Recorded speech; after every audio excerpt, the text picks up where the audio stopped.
about to start. I'm Richie Driss, and this is the Joe Film Show. First up, it's our trailers of the week.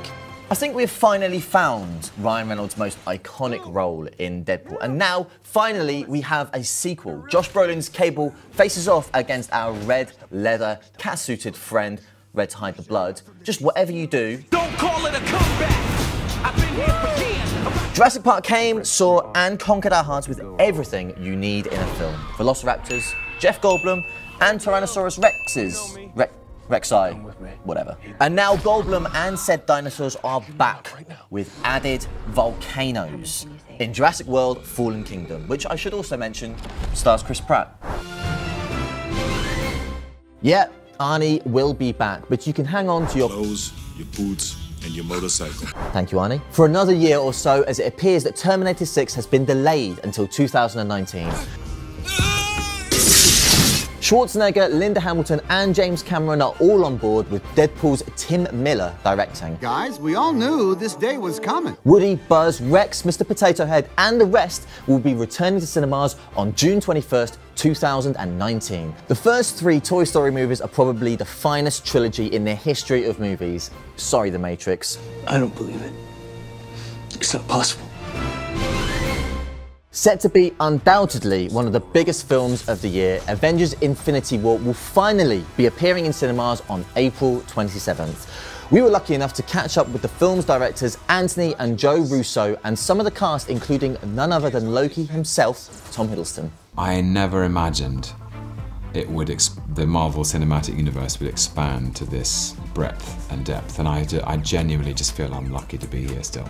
We worked very hard. We wrote fake drafts of the script, and almost nobody read the full draft of the script other than us. Also out this week is Monster Mashup Rampage, and we caught up with one of the stars of the film, Naomi Harris. This is an absolute riot. Yeah. It's completely different, but what made you take it on? After Moonlight, which was a fantastic movie, but I started getting typecast as Paula. Take it as a compliment? You did Yeah, such a no, good I job did, as I a did, yeah. crack addict Yeah. in Moonlight. James Bond 26.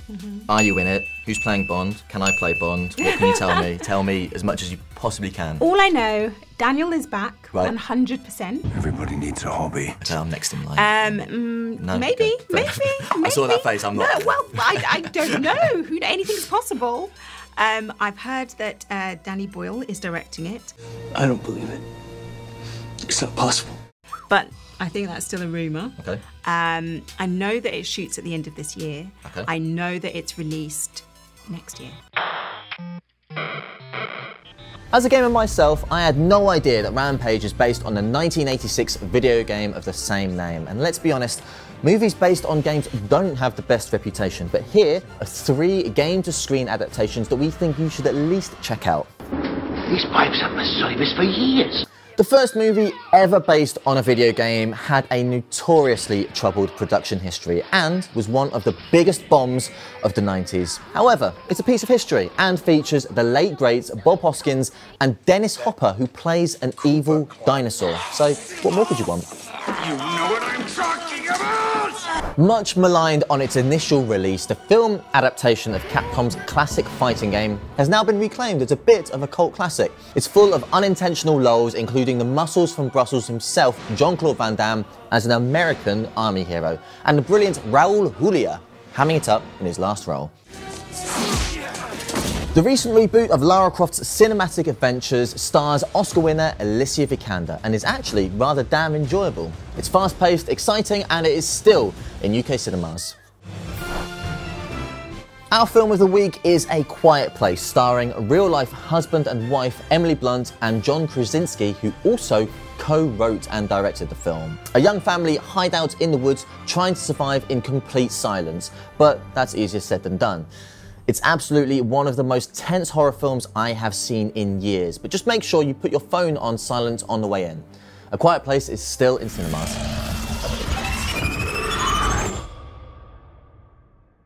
I'm Richie Driss, and this is the Joe Film Show. Thank you so much for watching, and see you next time.